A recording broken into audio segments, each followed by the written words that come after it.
Dear students, welcome back to our online NPTEL certification course on analog electronic circuit. Myself Pradeep Mandal from E and EC department of IIT Kharagpur. Today we are going to talk about multi-transistor amplifiers, namely in fact this is continuation of our previous lectures. So today we will be talking about numerical examples of cascode amplifiers. So, compared to our overall plan, we are in week 6, and as I said that we already have discussed about the analysis and construction of cascode amplifiers, and today we are going to detail of some numerical examples. So, the coverage of today's lecture, it is primarily cascode amplifiers using BJT and cascode amplifiers using MOSFET.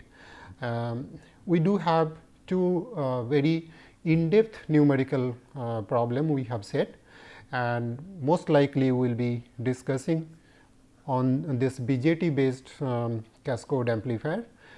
So, that gives you some idea that why we go for this cascode amplifier compared to a simple CE amplifier.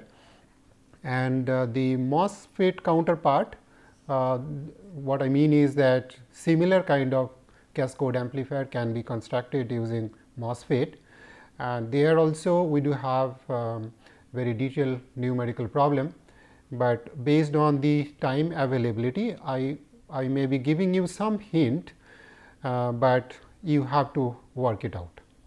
Okay. Coming to the cascode amplifier using BJT. So, here we do have the numerical problem.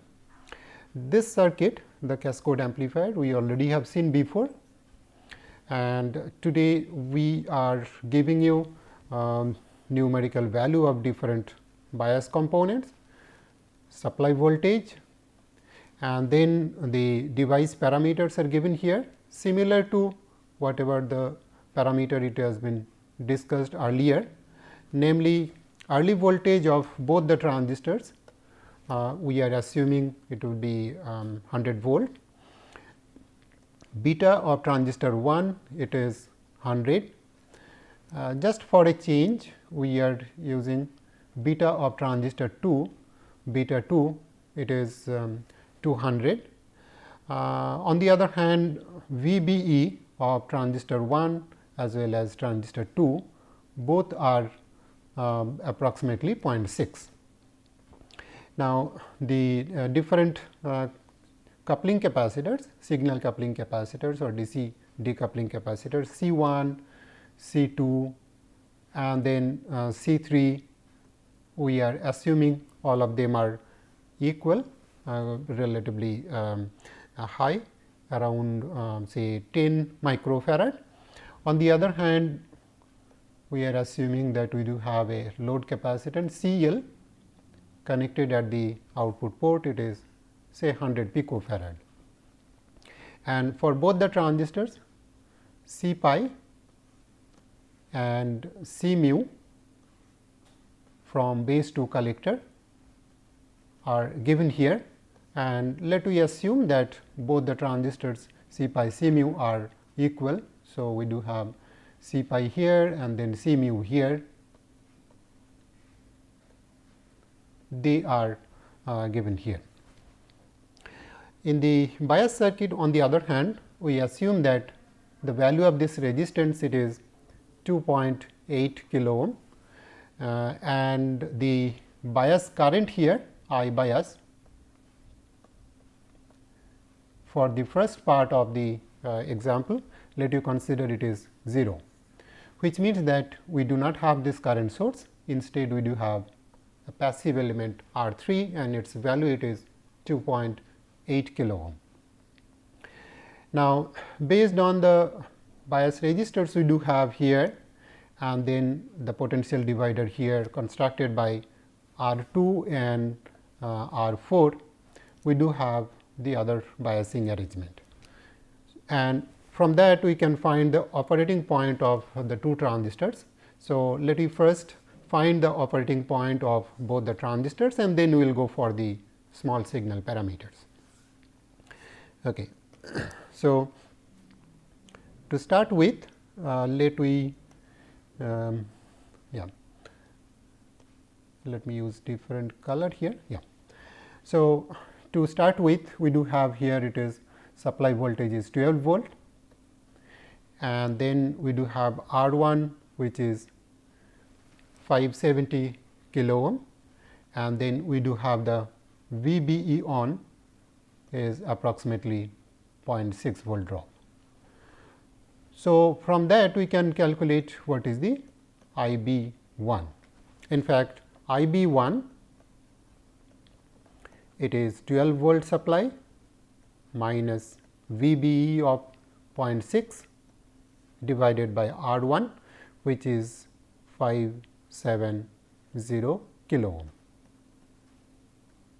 So, that gives us 20 microampere, and we do have beta here which is 100.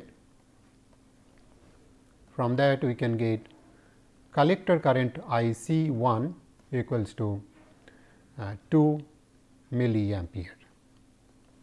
In fact, same collector current it is flowing through emitter of transistor 2. So, from that we can also say that I C 2 is approximately equal to its emitter current which is equal to I C 1, and that is 2 milliampere. So, we can say that this current 2 milliampere current it is also flowing through R 3, and we do not have this current source, as we said that the bias current we are assuming here it is 0. So, the drop across this R 3 it is 2.8 multiplied by 2, right. So, the voltage drop across this R 3 equals to 2.8 K into 2 milliampere. So, that gives us 5.6 volt, which implies that the voltage at the collector of transistor 2 V C of transistor 2 equal to 12 minus 5.6.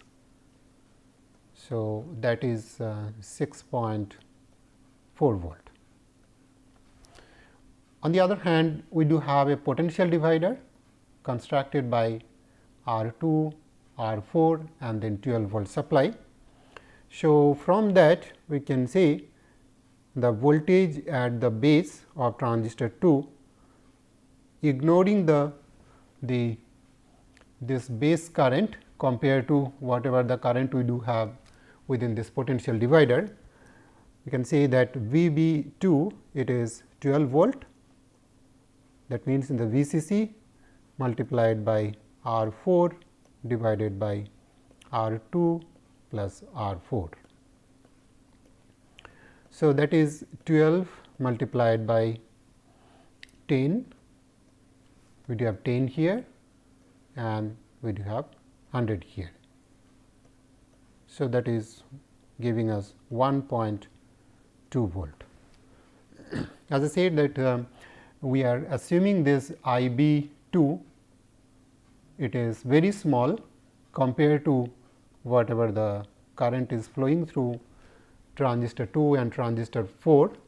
In other words, before we connect the base terminal, the voltage it was 1.2. Obviously, once we have this current flowing, this the base voltage it will be slightly dropped, but still we can approximate that the voltage it will be remaining there, because the drop across this the R 2 Thevenin equivalent resistance R 2 in parallel with R 4 due to this IB 2, which is in fact 10 microampere. How do I get 10 microampere? Collector current is 2 milliampere divided by its beta. So, that is the IB 2 is 10 microampere.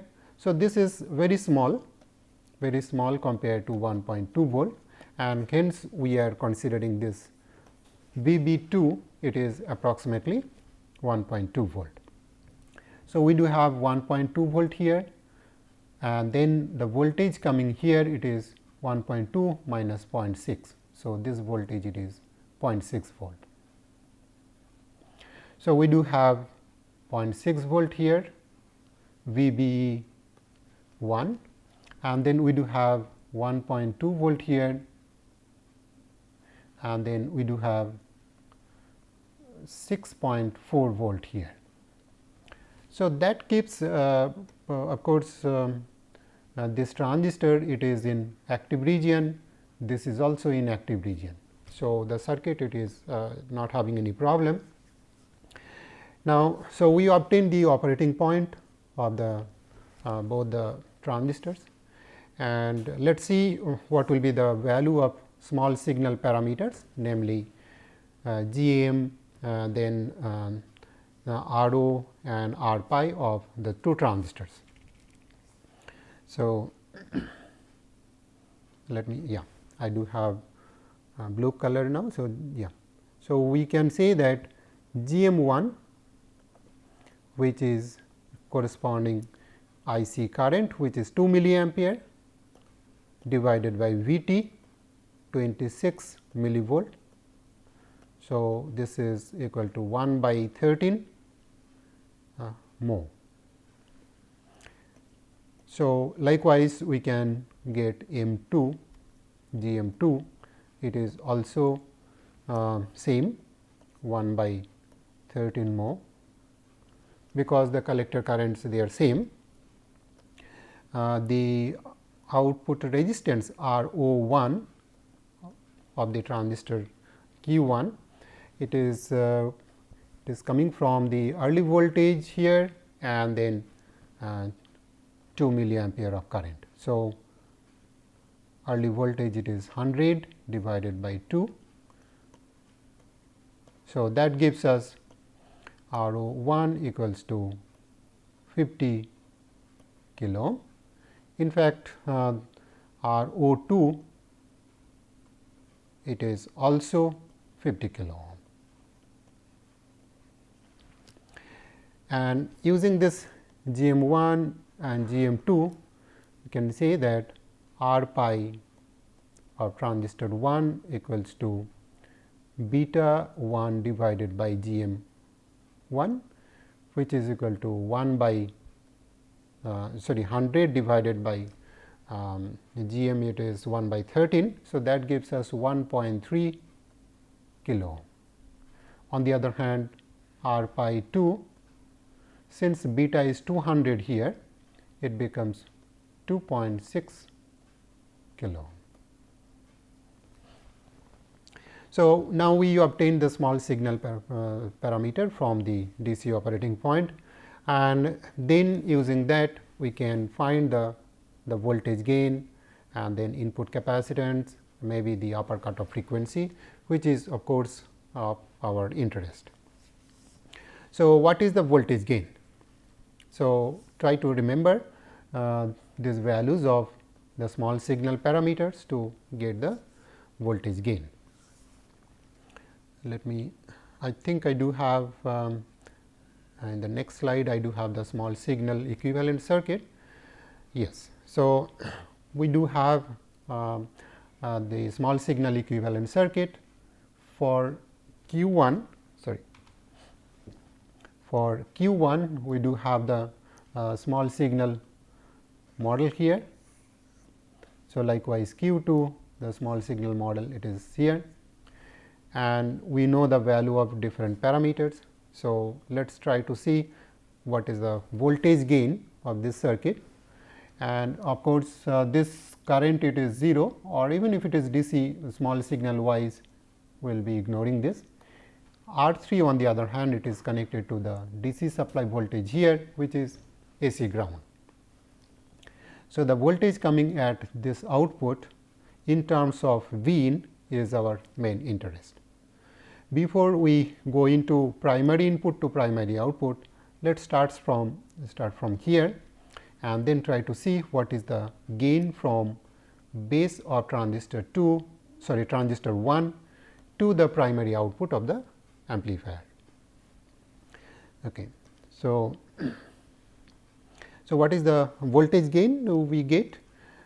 So, we do have V B applied here, and then we do have this current is flowing, and this current, it is partly coming from R O 1, some part of the current is coming from R pi 2, and then this whatever the combined current it is flowing through this device. So, these three currents I should say together, it is giving us the total current, and depending on the value of this resistance and whatever the equivalent resistance we do have, we will be getting the current branch out. And so, whatever the currents we do have here, they are essentially coming from this R 3, and that develops the corresponding voltage here. So, if I know this current flowing through R 3, then if I multiply with R 3, that will be giving us the V O. So, I should say that V O equals to minus R 3 into whatever the current we do have. Let me call this is I R 3. So, if you look into this circuit and try to see what is the impedance, and in fact, you may recall the expression of this impedance of this kind of special active circuit, it is R 3 plus R O 2 divided by G M 2 R O 2 plus 1. So, this is the equivalent resistance looking at the emitter. In addition to that, we also have this resistance. So, these two resistances together, it is giving us the input resistance of the second transistor, or you may call it as common base circuit. So, R in 2 is equal to R pi 2 coming in parallel with R 3 plus R O 2 divided by G M 2 R O 2 plus 1. And then of course, you can see that how much the current is flowing through this R 3, that can be obtained. Now, let us see this part numerically, and you may recall that this resistance, it is 2.6 K, and now let us try to see what is the numerical value of this one. We do have R 3 which is 2.8 and R O 2 it is 50 K. So, this is 52.8 K divided by G M 2 R O 2 plus 1. So, what is the G M 2? We do have 1 by 13, and then we do have R O 2 which is 50 K, 50 into 1000 plus 1 probably we can ignore, and so this is giving us, in fact, I do have the calculation done myself for you. Let me see what is the value I got. So, it is very close to 13.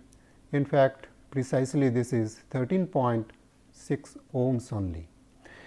In fact, if you compare this part, this is much higher than 1, and here also we can say this is much higher than R 3. So, if I do that approximation, then I will be getting this part equals to 1 by G M 2. So, no wonder G M 2 is 1 by 13, and that is why you are getting this resistance is very small. So, since this resistance, this part it is very small, namely only 13.6 ohms. This resistance on the other hand, it is 2.6 K, and this resistance of course, this is 50 K. So, I should say GM1 into VB1, it is primarily flowing through this device.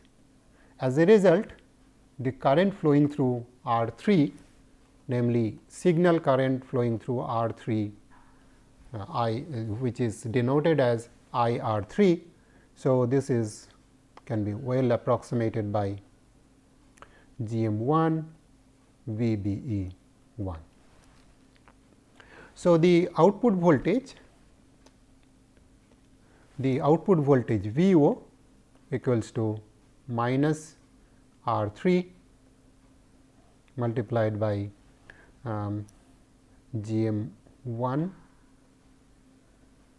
into VBE1, or we can say that output voltage VO with respect to base voltage of transistor 1, which is VBE. So, that is equal to minus R3 into GM1.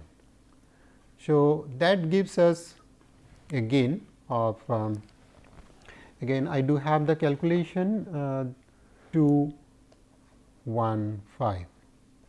So, that is the voltage gain. Now, this is the gain from the base terminal of transistor 1 till the output point. Now, if I consider the RS, and if I consider this RS is equal to 1.3 K, why did I take 1.3 K? Just for simplicity, that the input resistance here in this circuit called R in, which is R pi 1, and we know that this is 1.3 K. So, if I take this RS is also equal to 1.3 K, then you can say voltage coming at the base of transistor 1 is basically V in multiplied by whatever the attenuation offered by RS and then R in. And since both of them are equal, so we can say that VBE, so that gives us VBE of transistor 1 equals to V in multiplied by R in divided by R s plus R in. So, numerically it is coming V in by 2. So, since VBE it is just half of the primary input. So, now combining this expression or this value and this equation, what we can get that overall gain AV defined as the primary output divided by primary input. So, that is minus 215 divided by 2.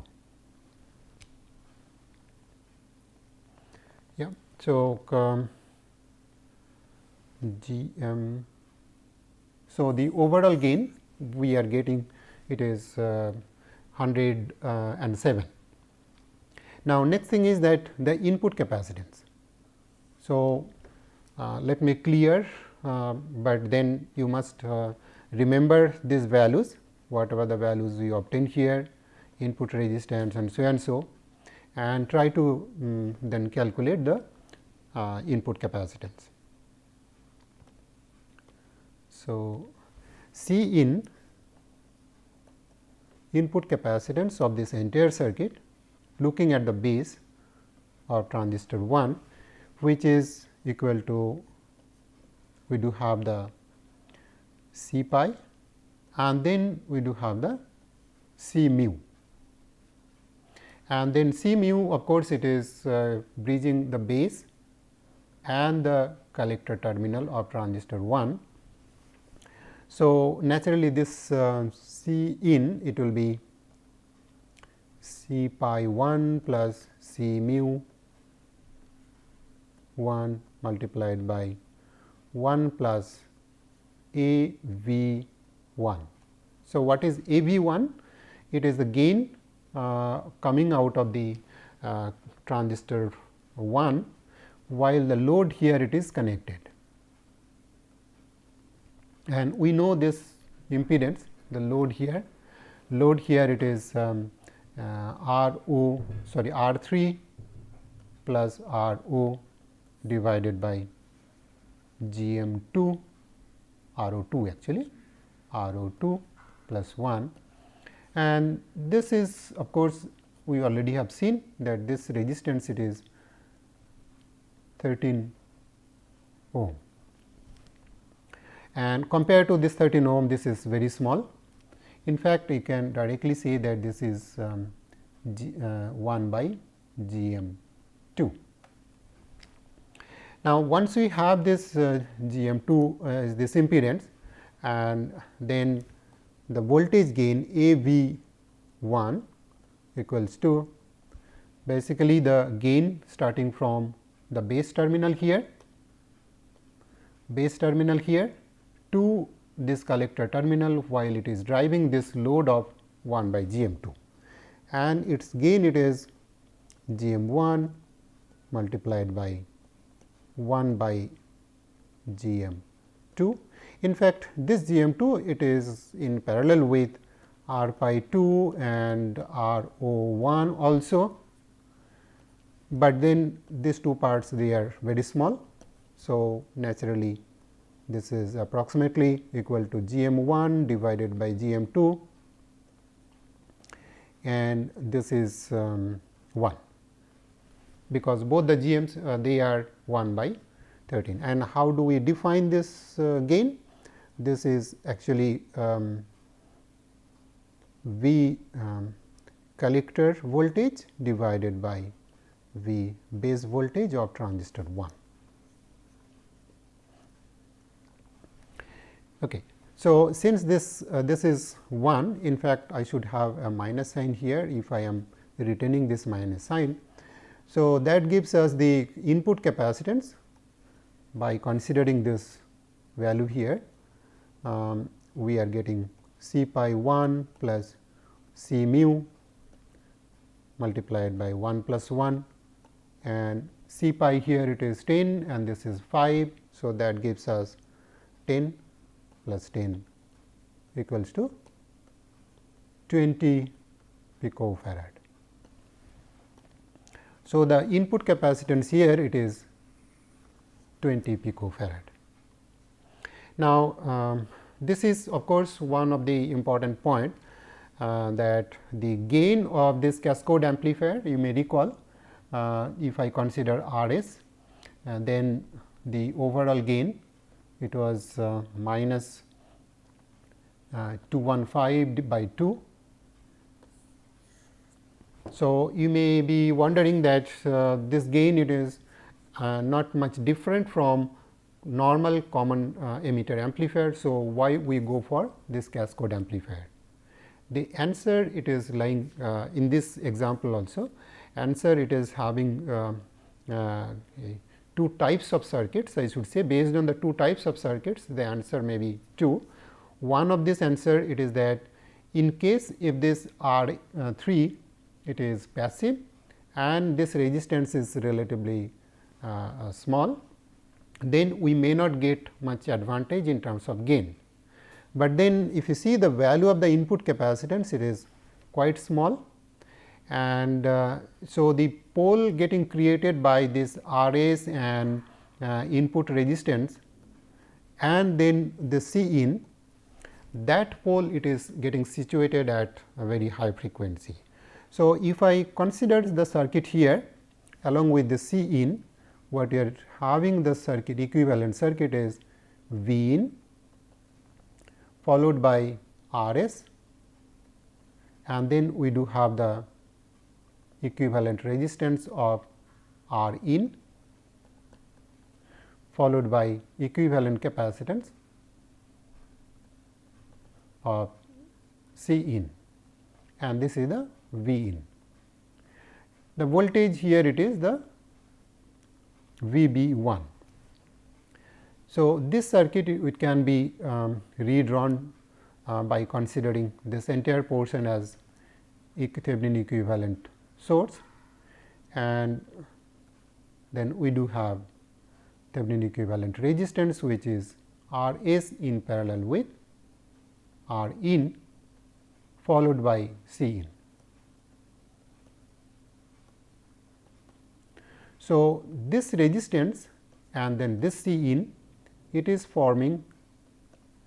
So, this is V in multiplied by R in divided by R s plus R in. So, that is the Thevenin equivalent voltage source.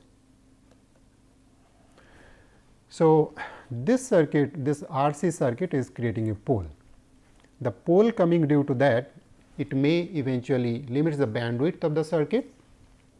So, the corresponding circuit, the bandwidth may be defined by this frequency, say f u, due to this R s and R in, which is 1 by 2 pi multiplied by this R s in parallel with R in into C in.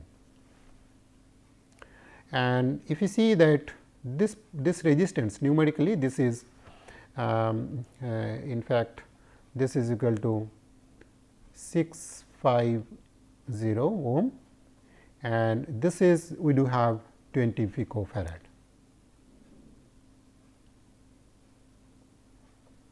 So, that gives us a cutoff frequency which is equal to close to 600 or something.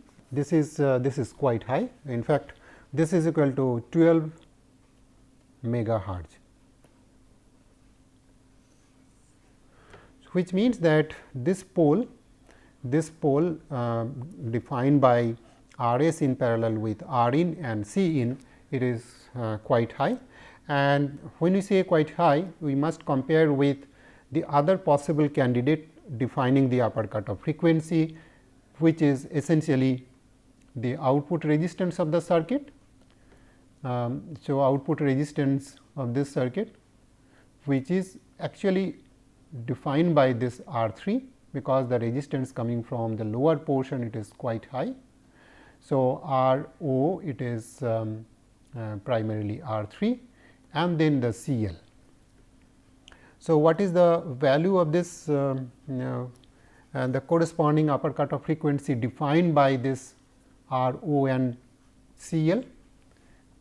Let you call this is F u dash, which is equal to 1 by 2 pi R 3 into C L, and R 3 it is given here, C L it is also given here, and if you put the corresponding value, the corresponding cutoff frequency I was getting 568 kilohertz. So, if I compare 568 kilohertz and then to 12 megahertz, definitely this defines the upper cutoff frequency. So, this is of course, you may say that then upper cutoff frequency it is coming from R 3 and C L. So, what is the advantage of having this smaller value of this capacitance? Now, to really appreciate this point, what you can do, let you compare the performance, namely the voltage gain and the upper cutoff frequency for a standard CE amplifier, where we can eliminate this part and we can directly connect the collector part, collector of Q 1 to R 3, and then you see that whatever the simple CE amplifier we get, what is its corresponding gain. So, in the next slide we will be talking about that. So, we do have say simple CE amplifier, and intentionally I have taken the value of different bias elements, particularly R b, it is same as the previous case, and also this R c, it is same as R 3, namely 2.8 kilo ohm. Rest of the things are very similar, namely the C pi and C mu. And you may recall that the similar kind of analysis can be done, and the corresponding collector current here it is 2 milliampere, and for this case of course, the corresponding GM it is 1 by 13, and the voltage gain A V equals to it is GM of the transistor, and then R C in parallel with R O, whatever this R O we do have, and this is 50 K and this is 2.8 K. So, this voltage gain is of course from the base terminal to the output terminal, and here we are if you put the corresponding value we are getting as 204 if I consider this one, otherwise it may be coming close to 215, but whatever it is, if I consider this resistance then I will be getting 204. And so, the voltage gain, if I consider R S here, the voltage gain of the circuit, and if I consider this R S is 1.3 K, which is same as the input resistance R in, which is essentially this R pi, and R pi it is 1.3 K. So, if I consider R S is 1.3 K, R in is also 1.3 K. So, the gain or attenuation from this point to this point it is 0.5, and from here to here we do have the gain of 104. So, the overall gain V out by the primary input say V s equals to minus 204 divided by 2. This 2 it is due to this attenuation here. So, that gives us 104. So, still it is okay. The voltage gain of this CE amplifier it is same as very close to whatever you obtain for the Cascode amplifier.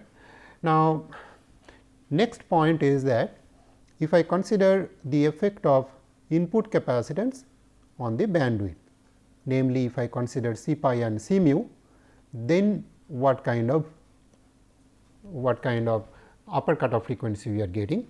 Namely, if we calculate the C in, which is C pi plus C mu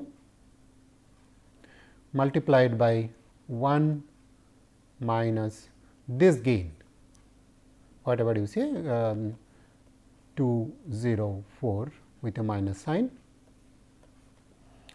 and then we do have here C pi equals to 10 picofarad, and then we do have C mu equals to 5, and then we do have 205.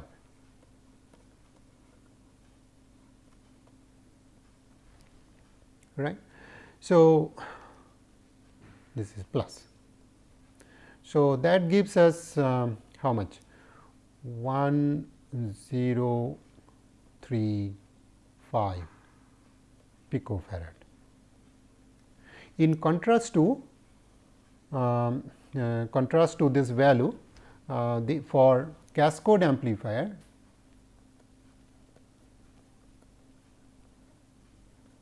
we got C in, it was 20 picofarad only.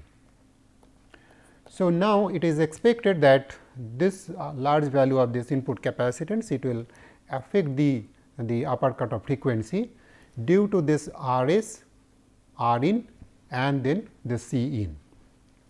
So, let us calculate what is the upper cutoff frequency coming from this C in and then R s and R in. So, we can say that the upper cutoff frequency due to cutoff frequency due to R s in parallel with R in and the input capacitance. So, if I say that this is F u equals to 1 by 2 pi R s and R in parallel. So, that gives us 650 ohm multiplied by 1035 picofarad. And I have done the calculation. I got the value here, it is so I got the value close to 237 kilohertz. Now, this is very important. Earlier we obtained, if I consider 20 picofarad, the corresponding cutoff frequency you obtained there, it was only it was rather 12 megahertz. Now, it is becoming 237 kilohertz. Now, if I consider the other candidate defining the upper cutoff frequency, namely this R c and the C L, and we have seen that the corresponding cutoff frequency defined by R c and C L, namely 1 by 2 pi R c into C L. It was in fact, if I consider this R c in parallel with R naught, this was giving us close to 600 kilohertz. So, if I consider R c in parallel with R o, which is the output resistance multiplied by the C L in the denominator. So, this cutoff frequency, and if I consider this cutoff frequency, definitely this will be defining, because this is lower than this one. So, as a result, to summarize that if I compare the common emitter amplifier and then cascode amplifier, we can say that for both the circuits the gain, it is very close to each other. So, the gain, if I say that for CE amplifier, gain may be overall gain, it is 102 if I start from here till this point, considering the source resistance of 1.3 K, and then the upper cutoff frequency you have obtained here, it was 237 kilohertz. On the other hand, if I consider cascode amplifier, the gain, it was very close, slightly higher. Note that this is in ratio, we need to convert into dB, and then the bandwidth here, it was remaining the bandwidth, it was defined by the corresponding output resistance and the CL, and this was around 568 kilohertz. And this difference, as I say, that primarily due to difference in C in. For C in for cascode, it was 20 picofarad, whereas for CE amplifier, it was 125 picofarad. So, that gives us the lower bandwidth. Okay. So, let me take a break and then we will come back to similar kind of comparison again.